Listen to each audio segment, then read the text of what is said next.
Fala, escritora! Eu sei que faz tempo, mas eu tô aqui de volta para trazer um pouquinho de conteúdo pro YouTube. E esse conteúdo específico foi algo que eu discuti lá no grupo e as meninas acharam que seria uma proposta legal e então tô aqui fazendo esse vídeo. Bom, eu terminei recentemente, glória a Deus, o primeiro rascunho do livro que eu estava escrevendo.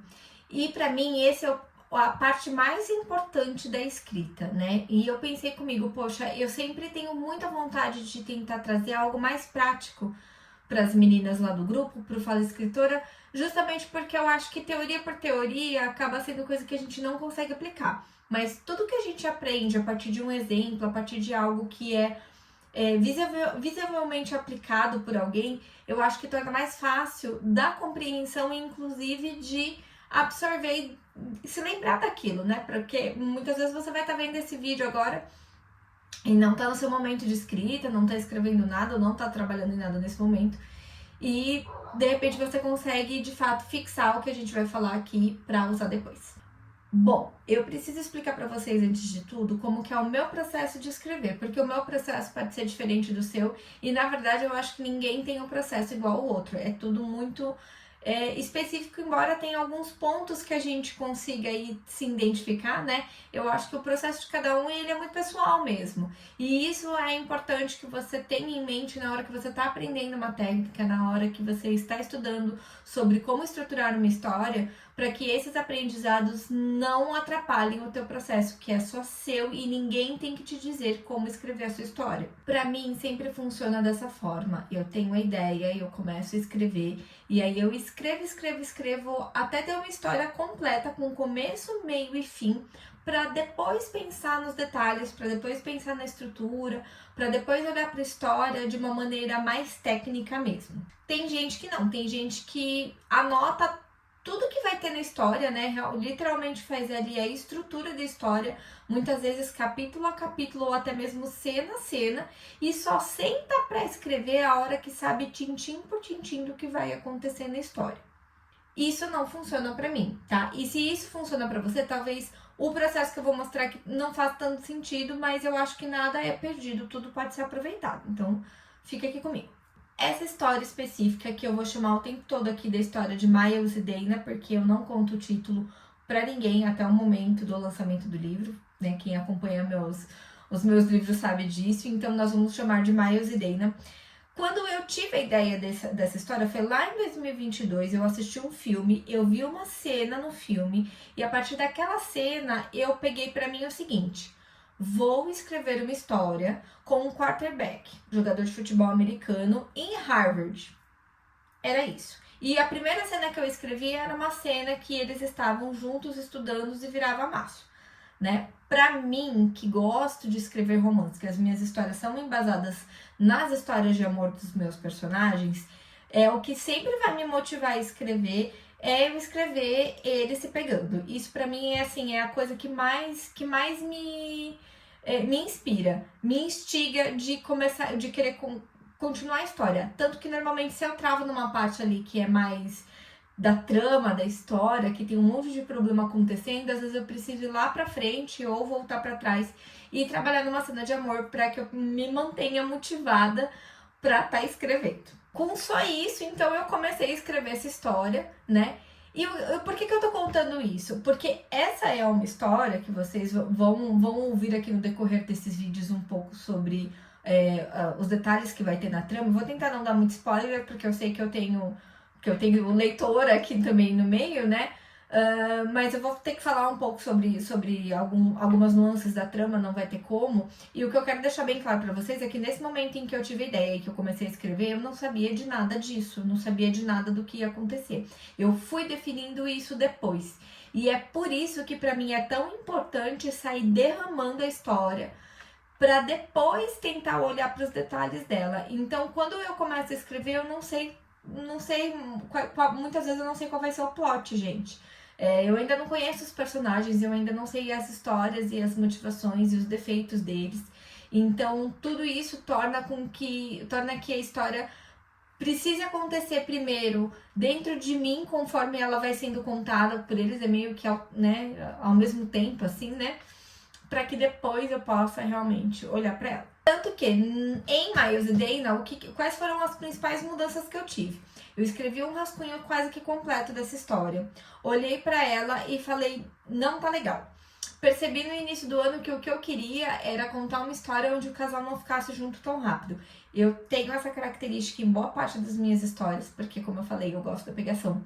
Mas não tava rolando de instigar o suficiente para eu perceber que aquela história ia realmente encantar o leitor e fazer ele continuar virando página. E não foi por uma questão mercadológica, não. Foi porque eu realmente senti que tava faltando isso na história. Tava faltando mais essa expectativa construída página. Quando eu decidi fazer essa mudança, isso fez com que eu precisasse mudar boa parte da história. Então eu comecei a reescrever do zero. Abri um arquivo novo, fui pegando o que eu já tinha ali e fui reaproveitando. O que aconteceu foi que a história foi tomando um outro formato e realmente foi ficando ali muito mais potente na parte do drama, né? Não só no romance em si. E por conta disso, eu também fui encontrando algumas outras mudanças bem importantes que começaram a surgir para mim, a palpitar aqui no meu coração, e eu precisei fazer, e isso também mudou significativamente a história. Uma delas é que eu decidi que a história se passaria em 1994, então assim, eu estava escrevendo ela em tempos modernos, né, como se fosse 2025, e mudar ela para 1994 era uma mudança bem significativa, porque naquela época não se usava celular como se usa hoje, não existia mensagem de texto, não existia usar computador para tudo, enfim, né? A vida era muito mais analógica, então isso também ia se tornou um ponto muito positivo para alguns dos mistérios da história, para dar mais veracidade a esses mistérios, né? Mais sentido mesmo. Sabe quando você olha para algumas coisas assim e fala, poxa, mas isso aqui seria resolvido facilmente com um e-mail ou uma mensagem de texto. Não tínhamos essa opção, então não seria resolvido facilmente. E quando eu já estava na terceira parte da história, já arrumando pro fim, eu percebi que eu queria colocar um misticismo na história que ia fazer uma composição muito mais interessante. E também isso fez com que eu decidisse que além dessa linha do tempo de 1994, também teria uma outra linha do tempo que seria em 2042. Então veja bem, nada no presente, gente, era passado e futuro, né? E tudo isso tornou a história um pouquinho mais complexa para ser escrita, mas tudo bem, funcionou. Pois bem, com tudo isso daí decidido, consegui seguir com a história, já sabia as coisas que eu queria que acontecesse. A base da estrutura estava um pouco lá naquele primeiro texto que eu tinha feito, então os plots já tinham surgido ali, mas muita coisa mudou, muito plot surgiu depois, muito detalhe surgiu depois. E eu fui colocando e fui vendo também que tinha coisa que estava aparecendo ali da metade para o final da história que eu precisava ajustar lá no começo. Então eu fui fazendo anotações já sabendo que eu ia precisar voltar e ajustar um monte de coisa. Quando eu escrevi o epílogo e coloquei fim na história, eu fiquei com a sensação de que, agora sim, eu conheço muito bem o Miles e a Dana, eu sei a personalidade deles, eu sei da onde eles estão saindo e para onde eles vão chegar, e agora eu realmente consigo olhar para a história deles e fazer todos os acertos necessários para que essa história chegue no seu devido fim, que ainda não é agora. Bom, e agora eu vou contar um pouquinho para vocês do meu processo de agora. Uma vez que eu terminei essa história, eu comecei a me organizar então para voltar lá no começo dela e fazer os ajustes, né? Primeiro, lembra que eu contei para vocês que eu comecei escrevendo essa história como se ela se passasse em 2025, então o primeiro acerto que eu já sabia que eu precisava fazer lá nos primeiros capítulos era colocar a história em 1994, né? Então tinha, por exemplo, uma cena que a menina olhava a hora no celular e mandava uma mensagem de texto, eu já tive que ajustar isso daí e vão ter outras coisas para ajustar. Mas vamos lá, passo a passo. Qual foi a primeira coisa que eu fiz? Eu não sei como é que vocês fazem, mas eu gosto de ter um caderninho que me acompanha em cada história, né? Alguma coisa para eu anotar, papel e caneta. E aqui nesse caderninho eu anoto tudo e eventualmente depois vai para o computador, tá, gente? Vai para um arquivo do Word que eu acho que fica visualmente mais fácil. Mas eu gosto de fazer anotações aleatórias no caderninho. Então a primeira coisa que eu fiz foi anotar algumas coisas importantes que eu sabia que eu precisava lembrar de olhar na história, que eu não podia esquecer de jeito nenhum, né? Então, por exemplo, eu vou dar um exemplo aqui. O mocinho Miles, ele perde a avó, né? Isso antes da história começar. E eu falava muito pouco sobre essa relação com a avó, sobre essa perca da avó, e isso é uma coisa importante para a história dele, para o comportamento dele, para uma série de coisas. Então eu pensei que eu já preciso falar um pouco mais sobre isso, né? Um outro detalhe importante que lá no final eu preciso colocar que a minha mocinha desmaia quando vê sangue. Então, eu fiz todas essas anotações e voltei e comecei a mexer de fato na história. E aí, o que eu fiz? Eu comecei a fazer uma outra página aqui de anotações, aonde eu já vou colocando em cada capítulo onde eu percebo que tem alguma coisa que eu preciso dar atenção. Por exemplo, no prólogo, eu coloquei que estava nevando, e aí eu preciso me atentar a isso. Quando eu voltar para aquele momento, né, que tem relação ali com o prólogo, naquela linha do tempo, e eu preciso me atentar exatamente aonde elas estão, qual que é o período do ano, de fato tá nevando, essas coisas. E aí, como um segundo passo para me auxiliar, eu já abri aqui no meu computador uma estrutura que eu tenho, que é de Save the Cat, que assim, eu já estudei algumas estruturas, principalmente a estrutura de 3 atos e a Save the Cat. Normalmente Save the Cat é a que mais me acompanha, só que eu não sigo elas à risca.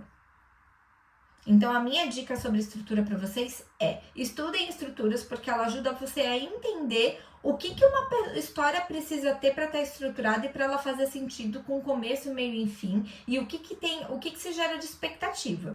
Você, de repente, pode estar escrevendo um tipo de livro que quebra o padrão e que não segue nenhuma estrutura padrão, como esse livro aqui. Ó, vou dar de exemplo. Pequena Coreografia da Deus. Ele é um livro que ele quebra padrão, ele não segue uma estrutura de começo, meio e fim, de clímax, não tem nada disso, entendeu? Mas ele cumpre o seu propósito enquanto livro. Enquanto a proposta que a autora trouxe. Então isso é importante. Agora, se você está escrevendo aí uma ficção mais tradicional, né, do que eu escrevo, por exemplo, para você ter de base, né, com uma estrutura mais parecida com os meus livros publicados, então é mais ou menos esse caminho aqui que eu vou explicar para vocês. Então, as estruturas que a gente vai lá e estuda, né, nos livros de técnica de escrita, elas nos auxiliam nisso, que a gente saiba o caminho, saiba quais são os pontos importantes e saiba também quais são as expectativas que normalmente os leitores têm com relação à história. A gente pode sim quebrar essas expectativas, às vezes é até interessante, né? Mas tem algumas coisas que não dá para fugir muito. No entanto, eu não fico apegada às regras de estrutura, no sentido de, em 5% precisa acontecer isso, em 50%, não precisa ser exatamente ali. Se fizer sentido para a história, é o que tá valendo. Então, o que eu tô fazendo? Eu peguei esse arquivo de Save the Cat, onde tem ali para mim fazer o preenchimento desses pontos importantes de estrutura, e eu vou ir preenchendo ele, mas também lá na parte de baixo eu tô fazendo um resumo capítulo a capítulo do que acontece em cada capítulo. Uma para me direcionar quando eu precisar lembrar exatamente quando que acontece tal coisa, eu consigo olhar nesse resumo e saber em qual capítulo ela tá, mas também para dar um entendimento interno ali, que é só para mim, é só para eu que tô escrevendo história, de determinadas coisas que eu quis trazer naquele capítulo específico. O que eu tô mostrando ali, para que serve aquele capítulo? Vou dar um exemplo. Ó, logo no capítulo 2, eu já tenho uma cena em que a Dana e o Miles vão se encontrar na sala de aula e ela vai derrubar café e vai ser super estressante. Ele vai ficar irritado com ela também vai estar irritada com ele. E a aula vai ser mega estressante e por final dessa aula eles vão acabar sendo obrigados a fazer um trabalho juntos, né? Então, assim, a cena é super divertida e traz aquela questão do romance que a gente adora, que é a faísca entre os protagonistas, né? Mas, mais do que isso, essa cena tem um propósito, que eu escrevi aqui, ó. O encontro estressante acontece no momento que descobre que terão aula juntos e terão que se unir para um trabalho. A cena traz a convivência forçada como a motivação para a proximidade do casal, ou seja, eu tô trazendo aqui para mim, nesse capítulo, é onde eu dou a motivação do porquê que eles vão ter que ficar se encontrando, porque senão eles poderiam simplesmente cada um seguir pro, né, seu lado. O campus de Harvard é enorme, eles não cursam a mesma graduação, então daria para cada um seguir a sua vida, mas eles têm uma matéria juntos e essa uma matéria vai fazer eles conviverem, porque eu preciso que eles se aproximem, porque se eu deixasse ao acaso apenas a vontade deles, essa aproximação não ia acontecer. Então eu manipulo para que ela aconteça. E aí, mais um ponto importante: reforça a irritação que um tem pelo outro, deixando claro que a Dana é por mágoa, né? Isso é explicado na história, o porquê que ela tem mágoa dele. E deixando uma curiosidade do porquê que ele a trata assim, né? Tudo bem, ela a gente já entendeu, ela já deixou claro que ela tem mágoa, mas e ele? E como essa é uma história que o ponto de vista é só pela minha mocinha, eu consigo, através disso, segurar aí essa curiosidade do leitor para que ele tenha vontade de continuar virando as páginas. Bom, essa foi a primeira etapa, tá? A primeira sentada que eu dei aqui para olhar o arquivo. E aí eu já quis compartilhar com vocês o que eu comecei desse processo. Então agora a ideia é ir lendo capítulo a capítulo, fazendo os ajustes mais importantes, no sentido de o que era de tempos modernos que eu preciso ajustar para 94, alguma coisa ficou confusa, como que tá a apresentação dos personagens. Por exemplo, tem uma personagem que aparece já logo ali na primeira cena, eu esqueci que a menina usava óculos. Gente, não coloquei nunca mais no livro que a menina usava óculos.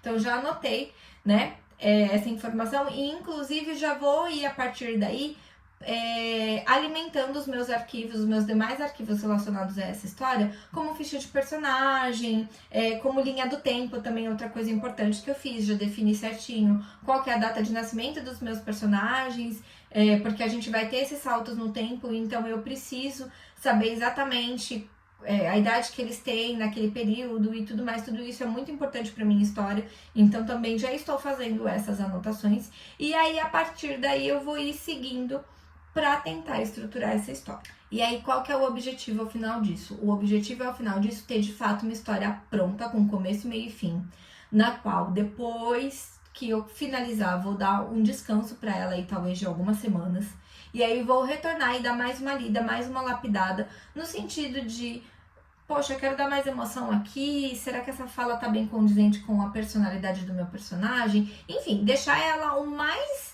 afinada possível, para daí sim eu pegar esse arquivo e disparar para as minhas betas para ter o feedback delas. Bom, eu espero que de alguma forma esse vídeo possa te ajudar a estruturar as suas histórias e que eu aqui falando sobre como eu tô fazendo esse processo e falando um pouco sobre a minha história seja um exemplo bacana para você poder aplicar na sua, tá? Mas se você tiver alguma dúvida ou então tiver alguma sugestão, quiser comentar algo sobre o teu processo, deixa aqui nos comentários e também fica à vontade para participar lá do nosso grupo do WhatsApp, que é onde a gente faz os nossos debates.